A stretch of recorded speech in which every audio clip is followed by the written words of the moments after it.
Madame la Présidente, Monsieur le Président exécutif, Mesdames et Messieurs les conseillers exécutifs, chers collègues. Alors, le bon côté de la chose, je vois qu'on se retrouve quand même sur le fond du rapport. Il n'y a pas de divergence majeure, si ce n'est sur les actions à mener. Donc un rapport qui fait quand même consensus dans son ensemble. Mon premier propos sera d'abord de planter le décor aussi. Monsieur le Président, j'ai pu lire dans la presse ces dernières semaines beaucoup de critiques qui étaient portées sur ce rapport, notamment sur une volonté ou pas de pointer du doigt un monopole. Je crois que vos propos vont clore les débats, mais aussi et surtout, je pense que sur la méthode, elle vous caractérise, et vous l'aviez déjà initié au moment de la crise des Gilets jaunes, avant le Covid, c'est de mettre tout le monde autour de la table et d'être dans une concertation la plus large possible. Je voudrais quand même, dans le contexte, rappeler les mots du docteur Pernin en 2019, qui disait que la crise des Gilets jaunes que nous traversions serait sûrement la crise la plus faible des 20 prochaines années. Je crois que nous y sommes, nous avons connu le Covid entre-temps. Et malheureusement, le plus difficile est devant nous. C'est pour ça que nous devons aussi être unis sur certains sujets et sortir de cet aspect politique ou politicien. Cette crise que la Corse et l'Europe, pour ne pas dire le monde, traversent, a des conséquences économiques et sociales sans précédent. Et malheureusement, c'est ce qui fait l'objet de ce rapport, puisqu'elle concentre aujourd'hui la majeure partie de nos inquiétudes. Eh bien, c'est la précarité énergétique qui est au cœur de tous les sujets et de toutes nos inquiétudes. Car l'énergie, c'est bien entendu l'électricité, je dirais pour les moins initiés, ou tout du moins pour le quotidien, mais c'est aussi et surtout le carburant, nous y sommes. Et j'irai un peu plus loin dans ma démonstration, aussi les transports, puisque nous y viendrons, nous parlons carburant, nous parlons prix du carburant, mais il faut avoir un raisonnement global et aller aussi au-delà de cette simple approche. Alors, je prendrai un chiffre pour illustrer la situation actuelle, puisque derrière le prix du carburant, il y a aussi malheureusement la population et les gens qui sont dans la précarité. Je vais vous parler d'un territoire que nous connaissons tous, que je connais bien. Il s'agit du territoire bastiais et de la CAB notamment. Un chiffre. 6 000 personnes sur les 60 000 habitants de l'agglomération ont un revenu fiscal inférieur à 400 euros. Inférieur à 400 euros. 10% de la population de l'agglomération. Ce qui ne veut pas dire que les autres gagnent malheureusement beaucoup plus.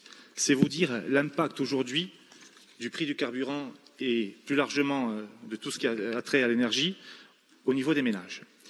Vous le rappeliez dans votre rapport, Monsieur le Président, aujourd'hui, et c'est très bien décrit dans ce rapport, il faut agir. Ce n'est plus un choix, c'est une obligation. Le temps du constat, pour nous, est terminé avec ce rapport et nous sommes face aujourd'hui à ce que l'on peut considérer comme une injustice profonde, qu'il nous faudra combattre tous ensemble.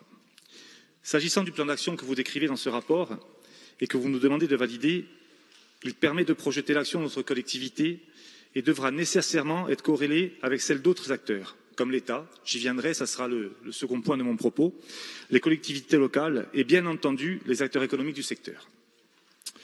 Et le tout sur une échelle de temps. Alors, Jean-Christophe l'a dit, il y a le quotidien, c'est le temps court, mais il y a aussi bien entendu le moyen terme et le plus long terme. On est effectivement dans les évolutions législatives ou constitutionnelles et notamment l'article 73. Ce rapport nous permet aussi de dissocier les grands domaines d'action pour réduire les surcoûts. D'abord, établir l'équité fiscale, maîtriser et comprendre l'ensemble des paramètres de distribution et s'inscrire aussi dans une transition écologique via les transports en commun, la mobilité verte et la distribution de nouveaux carburants. Il y a d'abord ce que nous sommes en capacité de faire seuls. Alors, certains ne sont visiblement pas d'accord. C'est comme, par exemple, de désigner des représentants en qualité de tiers observateurs au sein des instances de dépôt pétroliers. Vous répondrez sur ce sujet, Monsieur le Président. Nous pensons que nous devrions siéger au sein de ces instances. Mais aussi et surtout d'investir dans la mobilité douce, puisque derrière cette lutte contre le carburant, il faut aussi une évolution des mentalités. Il faut sortir de ce prisme mortifère de dire, et c'est notre modèle actuellement en Corse, de dire une personne, une voiture. Ce n'est plus possible. Aujourd'hui, la responsabilité de la collectivité corse, la responsabilité des diverses intercommunalités et communes, c'est d'aller aussi vers des mobilités douces. Par exemple, Monsieur le Président, vous soutenez, via la communauté d'agglomération de Bastia, un investissement d'environ 12 millions d'euros sur des voies douces à mobilité douce au sein de Bastia, son agglomération. Vous soutenez aussi, nous soutenons avec cette collectivité les TCSP sur les transports en commun pour les rendre plus fluides et afin d'amener le plus grand nombre d'entre nous à les utiliser. Je parlerai aussi du train. Alors c'est souvent ici des sujets assez engagés. Le train ira jusqu'à Follet, le train ira à Vescovat et nous allons amener le maximum de Corses à l'emprunter. C'est aussi notre devoir pour lutter contre justement ces monopoles sur le carburant, parce que c'est aussi en faisant baisser cette consommation que nous arriverons à casser ces monopoles. Ensuite, il y a aussi, et c'est le second point de mon propos, ce que l'on ne peut pas faire seul. Et là, il faut être deux. C'est la discussion notamment avec l'État. Alors j'ai ici, souvent Jean Martin sort des archives, c'est mon tour aujourd'hui, il n'est pas là, c'est dommage, 2 articles, 2 lettres de notre précédente préfète, Josiane Chevalier, une première qui est datée du 1er décembre 2018 et une seconde du 1er septembre 2019, où elle nous explique très tranquillement qu'elle a mandaté la Direction générale de la concurrence, de la consommation et de la répression des fraudes pour établir un rapport visant à prouver une situation de monopole et peut-être d'autres infractions au niveau de la concurrence et des fraudes. Bon, 3 ans et demi après, je dirais, avoir diligenté la Direction générale de la répression des fraudes, eh bien, nous n'avons toujours rien. Ce n'est pas faux d'avoir saisi l'État, nous l'avons saisi à plusieurs reprises, vous l'avez saisi à plusieurs reprises, et nous attendons toujours. Alors aujourd'hui, dans cet hémicycle, on a entendu beaucoup de choses, mais peu de gens s'est levé quand même contre ce fait-là, c'est-à-dire que nous sommes toujours dans l'attente de ce document qui est quand même crucial, qui sera vraisemblablement la pierre angulaire aussi de notre prochaine réflexion, puisque, quand même, dans son pouvoir régalien, c'est quand même à l'État de démontrer s'il y a un monopole, c'est à l'État de démontrer s'il y a aussi des ententes illicites, c'est à eux de nous apporter cette information-là. Or, ce document, à l'heure où nous parlons, nous ne l'avons toujours pas. Ça sera le sens de notre premier amendement, Monsieur le Président, où nous allons, bien entendu, vous demander de saisir l'État pour mettre à disposition du public et de notre Assemblée ce document qui nous paraît indispensable.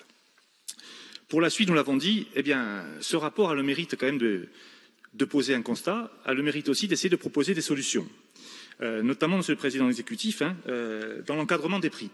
Alors, ce n'est pas effectivement je dirais, la solution ultime, mais pour autant, le dispositif que vous souhaitez demander clairement au Premier ministre de mettre en œuvre, c'est l'application de l'article L410-2. Alors, effectivement, il peut y avoir discussion sur la manière de saisir le Premier ministre. Est-ce qu'il va considérer qu'il y a calamité ou pas? Mais en tout cas, ça sera aussi le sens de notre second amendement, c'est de clairement demander au gouvernement de lutter contre le monopole notamment du groupe Rubis, sur l'approvisionnement en carburant.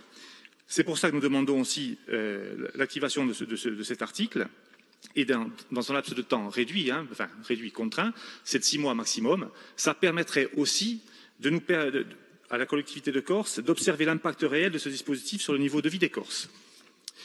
Mais en matière d'économie, vous le savez, rien n'est simple, et vous avez le devoir d'être précautionneux afin de ne pas fragiliser non plus la filière. Parce que derrière la filière, il y a aussi des emplois, vous l'avez dit, et une économie qu'il faut pérenniser. Donc c'est pourquoi la constitution d'un fonds de garantie nous paraît tout aussi indispensable. Il est proposé dans ce rapport afin de pallier à tout impact négatif sur les détaillants. Mais bien entendu, et ça a été dit notamment par Josefa Giacometti, mais aussi par Paul Félix, cette seule mesure ne peut apporter une solution pérenne et efficace au problème du prix des carburants. Elle devra forcément être liée à la mise en œuvre d'une fiscalité adaptée, comme c'est déjà le cas, nous l'avons dit, en Outre-mer et notamment sur l'île de la Réunion. La mise en place de cette fiscalité adaptée va répondre à la problématique des carburants et elle est motivée, bien entendu, par l'insularité, qui crée un surcoût, mais aussi par le caractère captif du marché, l'indisponibilité de certains carburants, la situation de monopole. Je crois qu'aujourd'hui, nous n'avons pas peur d'employer ce terme. Il y a un monopole du groupe Rubis sur notre île. Il faudra le démontrer et le combattre. Dans l'approvisionnement et la structure du marché de distribution, tous ces paramètres créent un risque de marché captif générateur de possibles surmarges.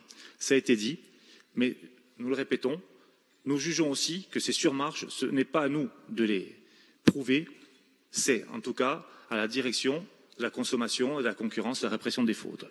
D'où la nécessité d'avoir ce rapport. Après, dans les propositions que vous faites, bien entendu, il y a de travailler sur le levier de la TVA. Alors, il est clairement mis en avant avec un exemple, par exemple. Alors, un passage de 13 à 2 points, par exemple, mais ce n'est qu'un exemple, permettrait tout de même de générer une baisse au litre de 16 centimes d'euros pour le consommateur, ce qui permettrait de faire réaliser aux consommateurs environ une économie de 30 millions d'euros, mais surtout de réinjecter dans l'ensemble de l'économie corse un peu plus de 47 millions d'euros. Pour autant, on ne dit pas qu'il faut passer de 13 à 2. Nous disons qu'il faut avoir une réflexion sur cette possibilité de maîtriser la fiscalité, puisque derrière cette fiscalité, si l'intégralité, je dirais, du retour de TVA ne se fait pas sur le prix au litre et à la pompe, elle pourrait aussi servir au financement de nos politiques vertes. Et ça, c'est très important. Enfin, autre levier, c'est la TGAP. Alors nous en avons longtemps discuté, c'est un sujet épineux. Sa suppression sur notre territoire permettrait encore une économie d'environ 3 centimes au litre, ce qui ferait donc encore 6 millions d'économies pour les consommateurs et à peu près 10 millions d'euros réinjectés dans notre économie. Et si l'on cumule ces deux actions, ça permettrait tout de même de faire baisser de 19 centimes au litre le carburant et ainsi de réinjecter plus de 57 millions d'euros dans l'économie. Alors, bien entendu, nous ne disons pas que la solution ou la seule solution est là. Ce que nous disons aujourd'hui au nom du groupe, la première chose, c'est que nous devons disposer du rapport qui a été commandé par la préfète Josiane Chevalier, car c'est un document de travail qui nous est indispensable. Ce n'est pas à la collectivité de Corse de mandater une nouvelle fois un expert privé ou un bureau privé, c'est à l'État de jouer son rôle. Nous réclamons, et c'est le sens de cet amendement, du premier amendement, la mise à disposition de ce rapport et la mise à disposition publique.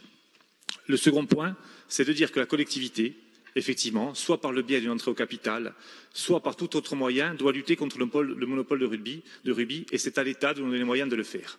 Voilà, Monsieur le Président, en quelques mots, ce que je voulais dire au nom de notre groupe, et nous porterons ces deux amendements. Merci.